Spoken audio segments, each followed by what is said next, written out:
हाँ, तो आज हम लोग शुरू करेंगे 11th क्लास का जो बेसिक सबसे इम्पोर्टेंट चैप्टर जहाँ से शुरू करते हैं वो वेक्टर्स है। तो आज हम आपको वेक्टर्स के बारे में बताएंगे कि आप इसको इजीली कैसे समझ सकते हैं। यूनिट डायमेंशन है उसका चैप्टर जिसको हम लोग बाद में पढ़ेंगे, और चूंकि उसका इम्पोर्टेंस नहीं है और हर चैप्टर में हम लोग यूनिट डायमेंशन का पार्ट्स पढ़ते हैं, अलग अलग क्वांटिटीज है जिसका यूनिट और डायमेंशन हम निकालेंगे तो हम आपको बताते चलेंगे।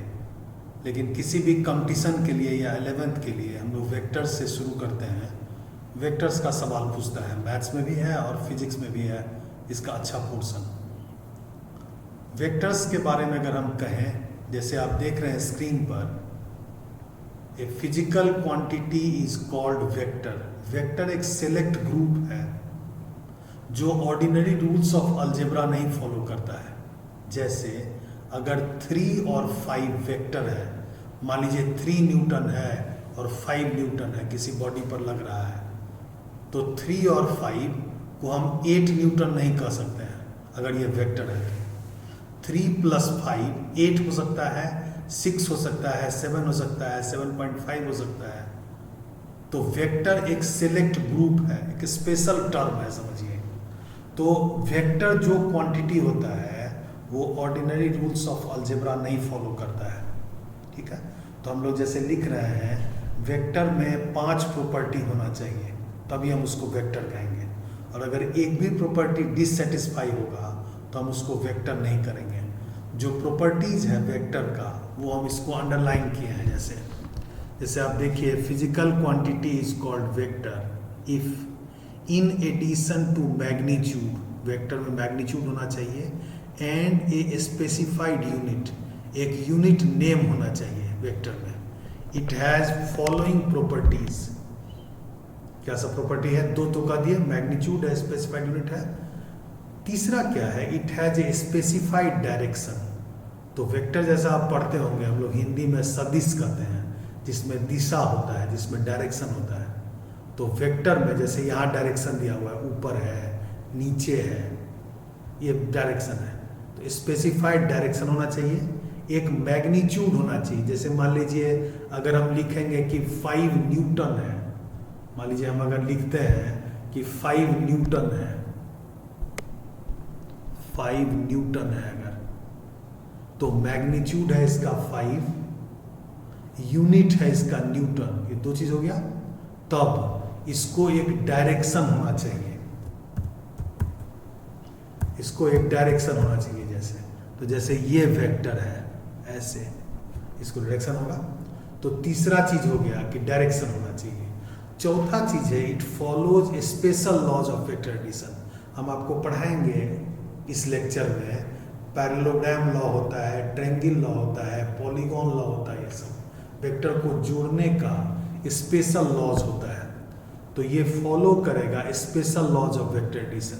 मान लीजिए P और Q 2 वेक्टर है, उसका एडिशन अगर R है, देखिए वेक्टर के ऊपर एरो करके लिखते हैं, तीनों पर एरो लिख देते हैं, या इसको बोल्ड लेटर में लिखते हैं। तो आप समझिए ये बोल्ड लेटर है, P + Q = R, तीनों वेक्टर है। तो R जो है रिजल्टेंट कहते हैं, ये डिपेंड करेगा on angle between vectors P और Q, ठीक है। तो जैसे अगर 3 और 5 वेक्टर्स है, तो 3 + 5 अगर ये स्केलर होगा तो 8 होगा, हमेशा अलजेब्रा पढ़ते हैं। लेकिन 3 + 5 अगर वेक्टर है तो जरूरी नहीं है ये 8 होगा, ठीक है, ये जरूरी नहीं है ये 8 होगा, मगर यहां दिखा है।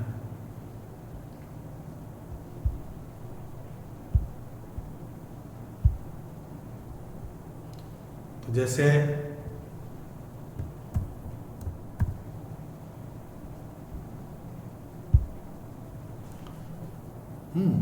जैसे 3 और 5 अगर ऑपोजिट डायरेक्शन में लगेगा, मान लीजिए ये है 5 न्यूटन, ये है 3 न्यूटन, ये है 5 न्यूटन और ये है 3 न्यूटन। एंगल है 180 डिग्री। तो हम अगर देखेंगे तो 5 + 3 कितना होगा, इक्वल टू 2। देखिए किसी बॉडी पर अगर 5 न्यूटन से लगेगा ईस्ट और 3 न्यूटन लगा दें वेस्ट, तो 5 + 3 कितना हो जाएगा, 2 न्यूटन होगा। ये अलजेब्रा रूल नहीं है, तो ये स्पेशल रूल को फॉलो करता है जिसको कहते हैं laws of vector addition. Parallelogram law है, ट्रायंगल लॉ है, ऐसा। ठीक, तो 3 + 5 will not be necessarily equal to 8 इफ 3 and 5 आर वेक्टर्स। ये हो गया फोर्थ प्रॉपर्टी। अब फिफ्थ प्रॉपर्टी है, it follows commutative law of vector addition.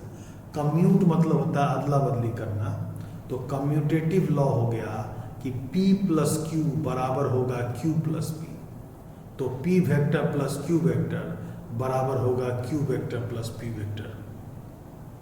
ये हो गया, तो ये कम्यूटेटिव लॉ है। और तब उसके बाद है कि ये 5 में से अगर कोई एक प्रॉपर्टी भी डिससेटिस्फाई होगा तो उस क्वांटिटी को हम वेक्टर नहीं कहेंगे। इस पांचों में से अगर एक भी प्रॉपर्टी डिससेटिस्फाई होगा तो हम उसको वेक्टर नहीं कहेंगे, उस क्वांटिटी को।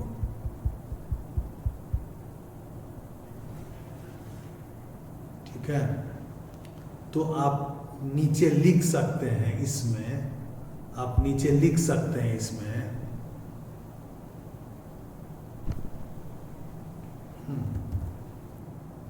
if any of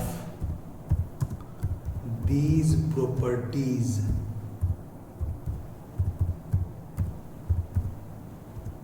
is not satisfied,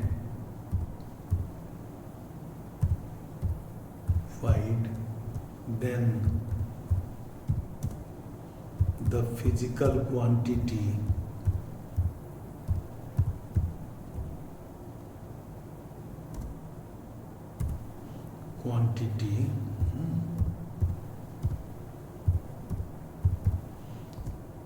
cannot be called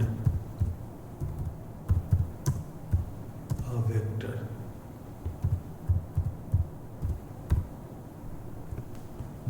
cannot be called a vector। ठीक है, इसमें एक एक्सेप्शन है,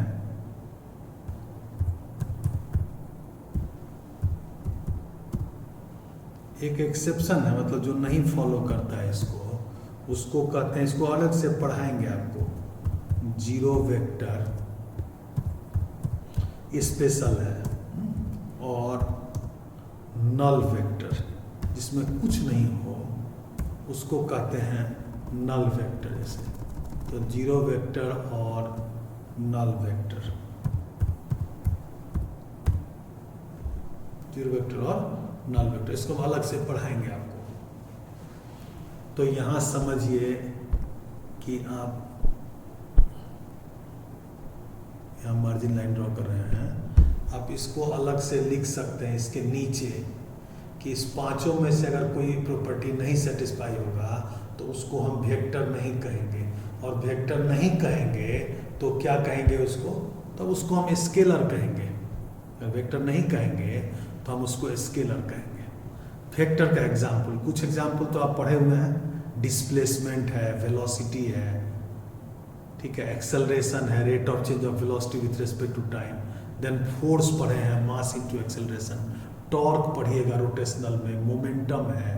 ये स्पेशल क्वांटिटीज है जो पूछता है कंपटीशन में, हम इसको अंडरलाइन कर दिए हैं। तो एरिया लिख दीजिए, वेक्टर है। डाइपोल मोमेंट जो है ये पढ़ेंगे हम लोग इलेक्ट्रोस्टैट में, इलेक्ट्रोमैग्नेटिज्म में, इसको कहते हैं vector. Then small angular displacements, ये वेक्टर होता है। करेंट डेंसिटी वेक्टर होता है। ये सभी पढ़ाएंगे आपको अलग अलग चैप्टर्स में, ये जितना भी, हम खाली इसमें से दिखाना चाहते हैं अभी कि एरिया वेक्टर होता है, एरिया वेक्टर होता है, और ये आउटवर्ड नॉर्मल होता है। तो आप समझिए कि एक लैमिना है, अगर हम देखें तो एक लैमिना है, एक प्लेट जैसा है, ठीक है।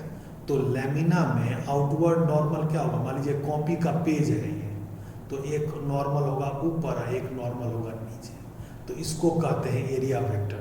तो कभी ऊपर वाला लिख सकते हैं आप एरिया वेक्टर, या कभी नीचे वाला लिख सकते हैं एरिया वेक्टर, दोनों आउटवर्ड है। यही अगर बाउंड फिगर हो जाए, जैसे मान लीजिए हम हाथ को बंद कर दें, हथेली खाली रहेगा, हाथ खुला हुआ, तो एक आउटवर्ड अबव होगा, एक बिलो होगा। अब बंद कर दें हाथ को तो 3D हो गया। तो 3D में एक छोटा सा एरिया बना सकते हैं, जैसे बनाए हैं। तो इसमें बाहर का नॉर्मल, तो इस एरो का डायरेक्शन होगा आउटवर्ड नॉर्मल, तो ये हो जाएगा यहाँ पर एरिया वेक्टर। अगर हम यहाँ देखें तो ये एरिया वेक्टर का, ये एरिया वेक्टर का डायरेक्शन है यहाँ पर, ये एरिया वेक्टर का डायरेक्शन है। ठीक है, तो प्राइमरीली हम आपको पढ़ाएंगे डाइपोल मोमेंट, हम आपको पढ़ाएंगे स्मॉल एंगुलर डिस्प्लेसमेंट्स कि कैसे वेक्टर होता है वो। तो हम लोग डिफरेंट चीज यहाँ पर देखेंगे इसमें कैसे ये वेक्टर होता है। तो आप इसको याद रखिएगा, area, dipole moment, small angular displacements, इसको हम लोग वेक्टर कहते हैं। तो इसको आप अंडरलाइन कर दीजिएगा, स्मॉल एंगुलर डिस्प्लेसमेंट, ये सब पूछता है। इसी में जब लार्ज होता है तो वो स्केलर होता है, हम आपको दिखाएंगे अगले सेक्शन में। ये तो क्या वेक्टर का, हम रिपीट करते हैं। तो वेक्टर एक सेलेक्ट ग्रुप है, उसमें 5 चीज होना चाहिए, मैग्नीट्यूड, यूनिट तो 5 न्यूटन, डायरेक्शन ईस्ट वेस्ट गुजरवे, ये स्पेशल लॉ को फॉलो करता है। तो 3 + 5 नेसेसरीली 8 नहीं होगा, एक कम्यूटेटिव लॉ को फॉलो करता है। मीन्स P + Q अगर हम करें, पहले P में Q जोड़ दें तो बराबर होगा पहले Q में P जोड़ दें अगर हम, ये दोनों एक जैसा होता है। ठीक है, ये था इस टॉपिक पर इंट्रोडक्टरी डिस्कशन। आगे के लेक्चर्स और सवाल को देखने के लिए आप नीचे दिए हुए लिंक पर जा सकते हैं, या सक्सेस फिजिक्स के ऑफिशियल वेबसाइट पर जाकर देख सकते हैं। आगे के लेक्चर्स को देखने से आपको IIT JEE मेन एडवांस या नीट मेडिकल्स में काफ़ी मदद मिलेगी, और जो लेक्चर्स हम लोग ले रहे हैं उससे almost more than 90% numericals direct आता है। जो सवाल हम आपको पढ़ाएंगे उसमें HC वर्मा, इरोडोव, रेसनिक सबका मिला हुआ सवाल रहेगा, और केवल सेलेक्टेड सवाल रहेगा जिस तरह का पूछता है, जिसमें बहुत ज़्यादा मैथमेटिकल नहीं होगा, बट सभी कंसेप्चुअल न्यूमेरिकल्स हैं। उसमें मेरा खुद का न्यूमेरिकल है जो आपको काफ़ी हेल्प करेगा आगे।